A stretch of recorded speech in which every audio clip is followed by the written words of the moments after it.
everybody? I'm back at you again, the Avastinator, with a slightly new video format because I felt like having fun with MS Paint and stuff. So, you know, it's gonna be quick, a little bit less discussion based, I guess, a little bit less detail oriented than some of the others because I felt like messing around with this. But it's on a topic that I think is very relevant right now because we're all hot, we're all heated, we're in public forum mode over fixing Overwatch and the relative slog, well, not even relative, just actual slog of playing ranked Overwatch, uh, and how unfun it is.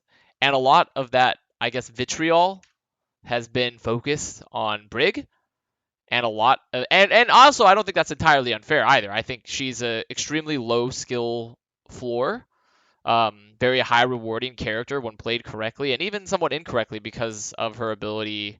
Because you don't have to put that much into her to get a lot of value, and she definitely effectively counters a lot of heroes that people enjoy, and has helped produce a meta that is very unfun to a lot of people at least.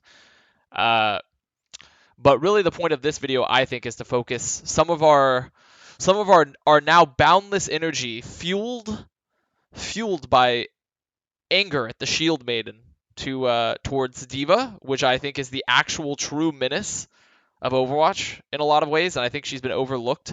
Looking at the title of this video, she's been framed. Brig has been framed by D.Va uh, for the problems that she creates, essentially. This is a classic misdirection, like Scooby-Doo, Who's Under the Mask type of villain thing going on here. Because since her introduction, she's only gotten better. No!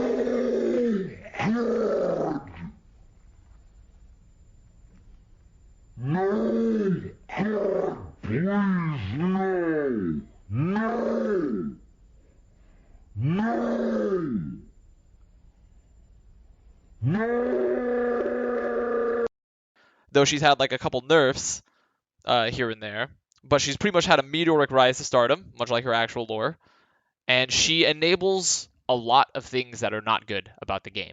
She essentially deletes several characters' viability, like she just X's them out from the hero select screen, looking at McCree, Soldier in a lot of ways, Road Hokage, Road Hoj, he's just gone, useless.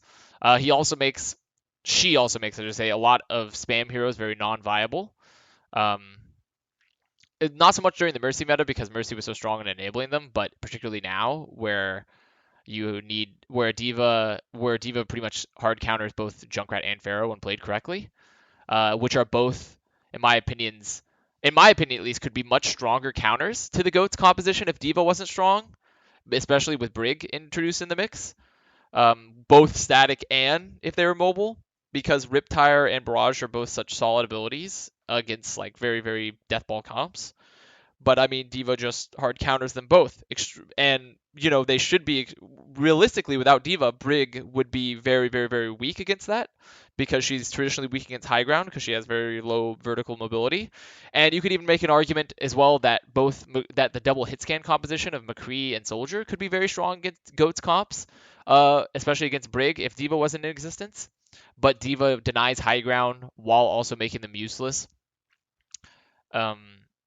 And that's really like the crux of it, is that Brig has a lot of weaknesses, which is mainly spam and high ground, but D.Va negates those weaknesses entirely. And I think now we need to start looking more than ever at a holistic approach of balance towards Overwatch and how characters interact. And when you buff one character, you're not necessarily just buffing one character. And when you nerf one character, you're not necessarily nerfing just one character. We saw the same with the Moth meta, how Moth promoted Double Sniper and even Junkrat very, very heavily. We saw with just D.Va's introduction how we buffed Winston and nerfed Ana because Ana has a very, very tough time dealing with dive meta and with the double tanks.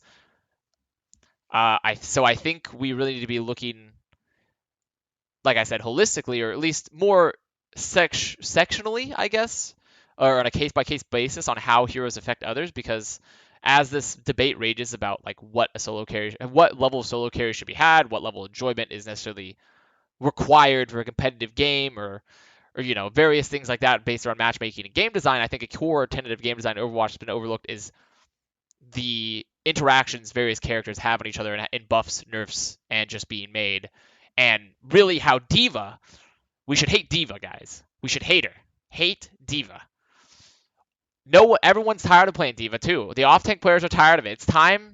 It's time to focus our energy on D.Va. We've had enough. Jeff Kaplan has given us bread and circuses with Brig, and it's time to look at D.Va and to end her reign of terror. And everyone needs to. And then pretty much being serious though, D.Va is an actual problem, and I think she creates a lot of the issues the meta we're seeing and have seen previously. And that's why I think we need to approach this design philosophy for heroes a lot more holistically, and also talk about and pretty much have a conversation much more holistically about hero interactions.